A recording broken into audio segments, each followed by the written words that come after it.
नमस्कार दोस्तों, मैं Rajkumar Maurya R K. Maurya commerce classes में आपका बहुत बहुत स्वागत है। इस वीडियो के माध्यम से दिवालिया संबंधी लेखे में स्टेटमेंट ऑफ अफेयर्स अर्थात स्थिति विवरण के बारे में चर्चा करेंगे। आपको मैं जितनी भी वीडियो लाइन से उपलब्ध करा रहा हूं, जो मैं बोल रहा हूं, हमारी बातों को ध्यान में रख करके, हमारे द्वारा लिखे गए व्हाइट बोर्ड पर शब्दों को ध्यान में रख करके आपको पढ़ाई हमारे अनुसार करनी है। आपको एक एक क्वेश्चन सॉल्व करना हम बताएंगे। आपको ध्यान देना है, ये हमारा स्थिति विवरण है, स्टेटमेंट्स ऑफ अफेयर इसे कहते हैं। क्यों बनाया जाता है? आपको पता है, जब किसी व्यक्ति के दायित्व इतने अधिक हो जाएं कि उसकी संपत्तियों को बेच करके उसके दायित्व का भुगतान ना किया जा सके, उसे हम क्या कहते हैं? दिवालिया। दिवालिया के लिए कोर्ट द्वारा दिवालिया घोषित किया जाना अनिवार्य है। दोनों शर्तें होती हैं। दोनों शर्तों को जब पूरा कर लेता है कोई व्यक्ति, चाहे कोई कंपनी, चाहे कोई व्यवसाय, तो उसे दिवालिया घोषित किया जा सकता है। जब दिवालिया घोषित किया जाता है तो मैंने आपको बताया क्या, दायित्व ज़्यादा होते हैं, संपत्तियां कम होती हैं। अब आपके सामने है ग्रॉस लायबिलिटी लिखा है। ग्रॉस लायबिलिटी जो वास्तव में नहीं है, जो वास्तव में नहीं देना है। ग्रॉस का मतलब जितना मैंने लोन लिया था, जितने का मैंने उधार सामान खरीदा था, जितने का व्यवसाय ने या कंपनी ने उधार सामान खरीदा था, उसे कहेंगे ग्रॉस लायबिलिटी। ग्रॉस लायबिलिटी का मतलब जो दूसरों को देना होता है। इसके अंतर्गत कई चीज़ें आएंगी, आगे आपको हम चर्चा करेंगे। ठीक है, ये आपकी लायबिलिटी है जो हम लोग बैलेंस शीट बनाते हैं। एक्सपेक्टेड टू रैंक का मतलब क्या होता है? एक होता है किसी से 10,000 लिया, हो सकता है बाद में जोड़ेंगे घटाएंगे सब कुछ एडजस्टमेंट करेंगे 90,000 देना हो। ठीक है, अनुमानित राशि जो होती है यहाँ पर लिखी जाएगी रुपयों में। एसेट से लिखा जाएगा एस्टिमेटेड टू प्रोड्यूस। एस्टिमेटेड का मतलब जो हमारे पास आएगा, संपत्तियों को बेचने से जो वसूली होगी। आपको याद रखना है, दायित्व का पोर्शन, एसेट्स का portion, gross liability, expected to rank, estimated to produce. इसके अंतर्गत आपको एक एक करके मैं बताता हूं। एक एक बातों को आप हमारी सुनिएगा। आप हमारी बातों को अन्यथा में मत लीजिएगा, नहीं तो क्वेश्चन, नहीं तो ये चैप्टर आपको समझ में नहीं आएगा। सबसे पहले मैंने क्या लिखा है, एक एक करके लिखना है आपको। रेड कलर से मैं जो खींच रहा हूँ, लाइन वाइन खींचूंगा, इससे नहीं मतलब है। क्या बोलता है? Unsecured creditor as per list A. Unsecured को हिंदी में कहते हैं असुरक्षित। असुरक्षित का मतलब क्या होता है? ऐसा कोई क्रेडिटर का मतलब जिसे हम पैसा देंगे, जिसे हम कहीं से उधार माल खरीद के लाते हैं, कहीं से उधार माल खरीद के लाते हैं, उसके यहां अगर मैंने माल के खरीदने के उपलक्ष्य में, माल के खरीदने के एवज में कोई सिक्योरिटी नहीं रखा है, कोई अपनी संपत्ति को गिरवी नहीं रखा है, माल खरीदा गया है, उसे कहेंगे अनसिक्योर्ड। किसी व्यक्ति से काम करवाया गया है अपने यहाँ, उसके बदले में कोई सिक्योरिटी, कोई जमानत, कोई गिरवी संपत्ति नहीं रखी गई है, उसे कहेंगे अनसिक्योर्ड। अनसिक्योर्ड मतलब असुरक्षित। असुरक्षित का मतलब क्या होता है? हम अपने आप को दिवालिया घोषित कराते हैं। हमने आपसे या किसी व्यापारी के यहाँ से 10,000 रुपए का सामान खरीदा हुआ है और सामान खरीदा हुआ है उसकी कोई सिक्योरिटी मैंने नहीं दी हुई है, मतलब जैसे अपनी साइकिल दे सकते हैं, अपना मोबाइल दे सकते हैं, अपनी मोटरसाइकिल दे सकते हैं, अपना ज़मीन का कागजात दे सकते हैं, ये सब चीज़ें नहीं दिया गया है। अनसिक्योर्ड, अनसिक्योर्ड का मतलब असुरक्षित। किताब में क्या कहा गया है, किताब की भी बात को ध्यान में रखना है। मैंने जो समझा दिया वो एकदम सत्य है। किताब की भाषा थोड़ी अलग होती है और कुछ नहीं होता। कह रहा है इस सूची में ऐसे समस्त लेनदारों का नाम, पता, व्यवसाय के ऋण की राशि आदि बातों का उल्लेख होता है। इसके अंतर्गत लेनदार आते हैं, देय विपत्र आते हैं, घरेलू ऋण आते हैं, अदत्त व्यय आते हैं। ये सब चीज़ें अभी आपको आगे करके मैं जो बोल रहा हूँ क्या क्या आता है, इसको मैं आगे लिस्ट ए में क्या आएगा, लिस्ट बी में क्या आएगा, लिस्ट सी में क्या आएगा, लिस्ट एच तक है, पूरा का पूरा अलग अलग लिस्ट बनाएंगे, आपको बताएंगे। केवल मैं समझा रहा हूं इसको। तो असुरक्षित का मतलब जिस पर कोई सिक्योरिटी नहीं ली गई है, इसे कहते हैं असुरक्षित। इसी लिस्ट ए में रखेंगे। अब देखो, जितने की लायबिलिटी है, भविष्य में जितना देना है वो पैसा लिखा जाएगा, कोई बात नहीं है। जब सवाल लगाएंगे, जब क्वेश्चन को सॉल्व करेंगे तो आपको बहुत वीआईपी ढंग से बताएंगे। अगला है फुली सिक्योर्ड क्रेडिटर। इसे क्या कहते हैं? फुली सिक्योर्ड को पूर्ण सुरक्षित। पूर्ण का मतलब क्या होता है? जैसे हमने किसी से उधार सामान खरीदा 10,000 का, अपनी मोटरसाइकिल जिसकी कीमत 50,000 की है, वैल्यू बाजार में बेचा जाएगा 50,000, उसे कहेंगे फुली सिक्योर्ड।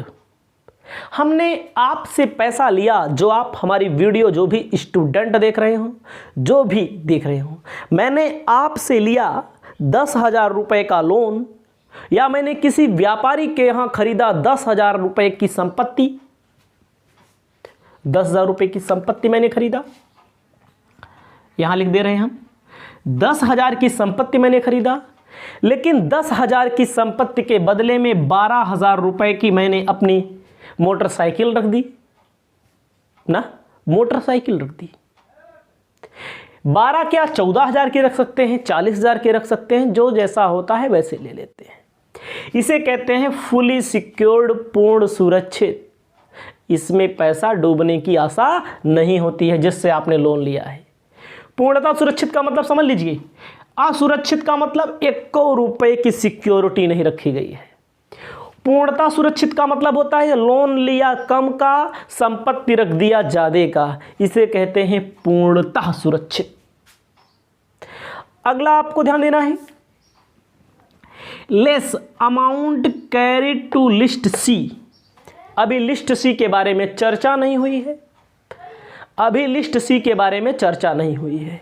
ए मैंने बोल दिया, बी मैंने बोल दिया। यहां पर अनसिक्योर्ड में कोई सिक्योरिटी नहीं, बी वाले में फुली सिक्योरिटी मतलब क्या होता है? ज्यादा की संपत्ति मैंने गिरवी रखा, कम का माल खरीदा या कम का लोन लिया, किसी से हमने उधार लिया, किसी से हमने। अगला क्या है? Less amount carried to list C. List C यहां है, तो लिस्ट सी के बारे में समझते हैं।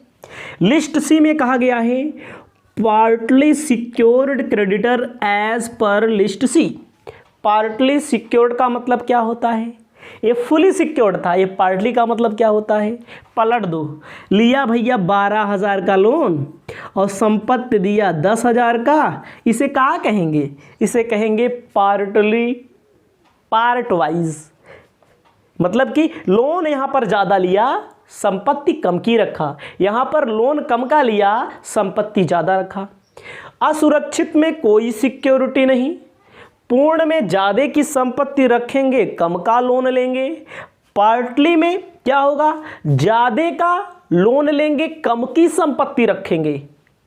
अब देखो जो यहां पर आएगा, कितना आएगा? यहां पर माइनस का 2,000 आएगा। इस 2,000 को यहां पर घटाया जाता है। याद रखना, क्वेश्चन मिलेगा तो मैं बता रहा हूं, एक एक क्वेश्चन आपको बेहतर ढंग से आने लगेगा। अभी केवल समझा रहे हैं, इतना समझ लीजिए। असुरक्षित का मतलब कोई सिक्योरिटी नहीं, फुल सिक्योर्ड का मतलब ज़्यादा की संपत्ति रख दिया, पार्टली सिक्योर्ड का मतलब कम की संपत्ति रख दिया, ठीक है, ज़्यादा का लोन ले लिया। जो यहां पर आएगा उसको यहां पर माइनस कर लिया जाएगा। कहां माइनस कर लिया जाएगा? यहां पर माइनस कर लिया जाएगा। ये जो आएगा सरप्लस, सरप्लस का मतलब ज़्यादा अगर आता है, ज़्यादा आता है तो इसको हम यहां पर ले जाते हैं, ज़्यादा का आता है तो यहां पर हम ले जाते हैं। वो आगे देखा जाएगा, जब आएगा तब देखा जाएगा। कह रहा है preferential creditor as per list D. Preferential creditor का मतलब होता है जिनका भुगतान पहले किया जाना है।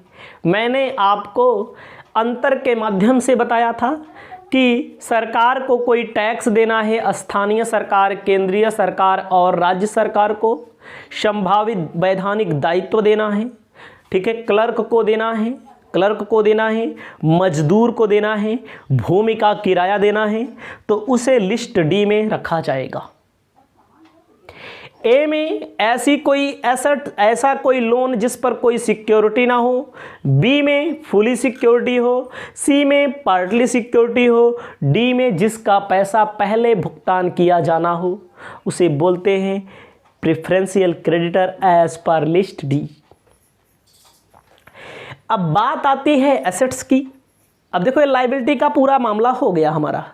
अब बात आती है एसेट्स की, इसे कहेंगे प्रॉपर्टीज एज पर लिस्ट ई। जो भी एसेट्स होती है आपके यहाँ, राजकुमार मौर्य के यहाँ जो खुद को दिवालिया घोषित कर चुके हैं वीडियो के माध्यम से, हमारे पास जितना कैश इन हैंड होगा यहाँ पर रखा जाएगा। हमारी जेब में, यानी कि हमारे दुकान में, हमारे व्यवसाय में या हमारी कंपनी में जितना भी कैश इन हैंड होगा वो दोनों पैसा वहीं लिखा जाता है। बैंक में जो पैसा होगा हमारे खाते को सीज कर दिया जाएगा।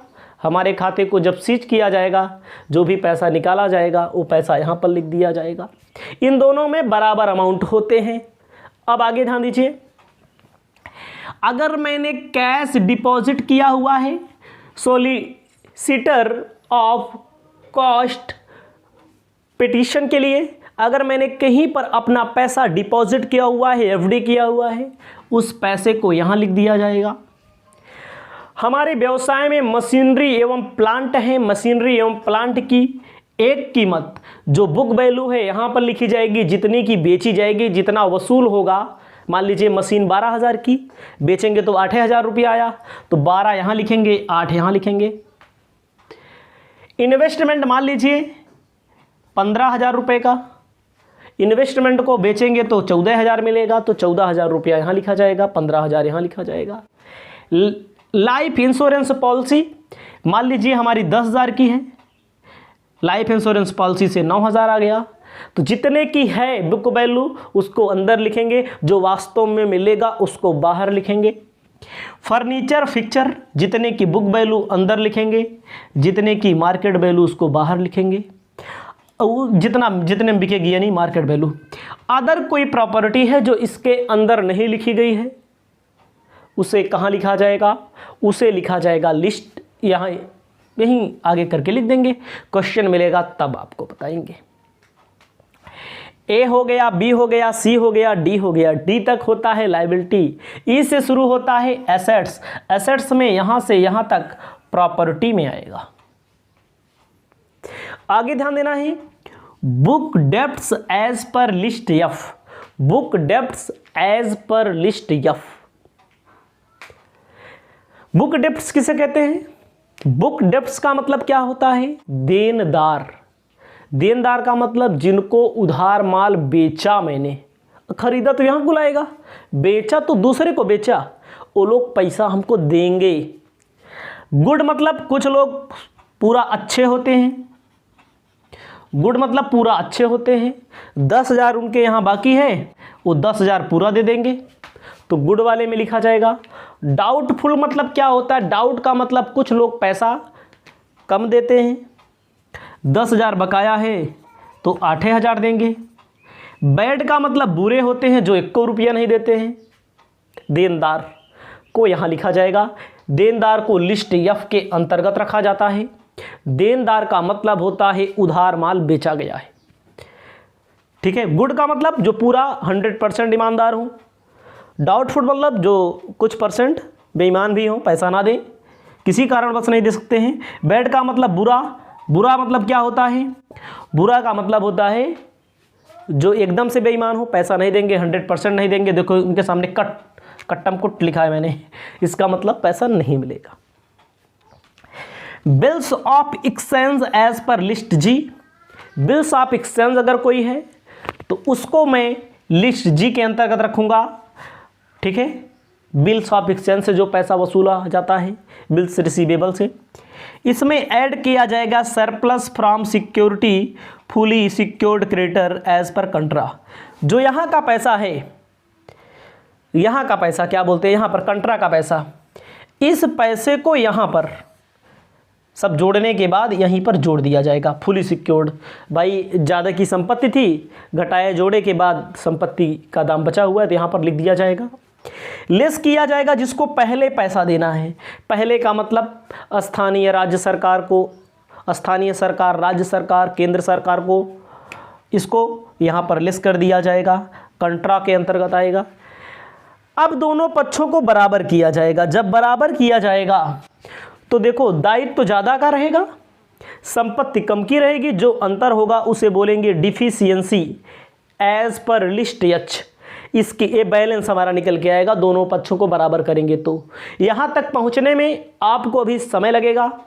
कुछ क्वेश्चन बताएंगे जो सिर्फ लिस्ट ए से संबंधित होगा, फिर लिस्ट बी से संबंधित। यहाँ तक पहुँचने में आपको 2, 4, 10 क्वेश्चन तक पहुँचने में पढ़ेंगे। आपको हम पूरा का पूरा बताने के लिए तत्पर हैं। आप पूरी की पूरी वीडियो लाइन से देखिए। आपको ध्यान देना है, इसका अलग से भी खाता बनता है डिफिशियंसी अकाउंट। इस वीडियो में इतना ही। इसी प्रकार की और भी वीडियो आपको मिलती रहेगी। तब तक के लिए जय हिंद। अब आपको मिलते हैं एक और नई वीडियो में।